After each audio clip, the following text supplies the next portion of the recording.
Il donne de la voix devant le siège de l'ANC en soutien à Jacob Zuma. Ces militants font signer un appel pour que le président sud-africain termine son mandat jusqu'en 2019.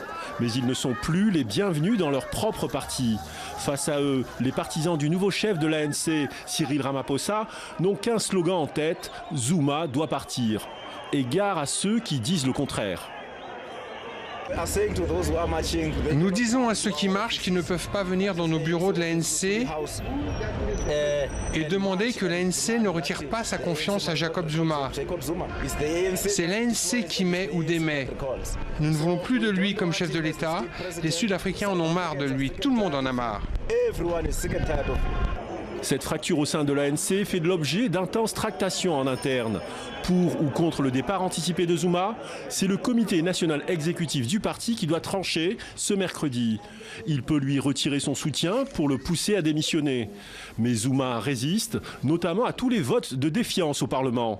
Signe d'une crise profonde qui affecte tout le pays, le discours annuel du président Zuma sur l'état de l'Union vient d'être reporté sine die. Nous nous félicitons de l'ajournement du discours sur l'état de la nation et attendons avec intérêt une motion de censure que nous réitérons, qui devrait être convoquée avant tout discours sur l'état de la nation, car M. Zuma ne démissionnera probablement pas d'ici peu. Rendez-vous le 22 février au Parlement pour le vote d'une nouvelle motion de défiance, toujours à la demande de l'opposition. Mais cette fois-ci, les députés de l'ANC pourraient faire basculer la majorité.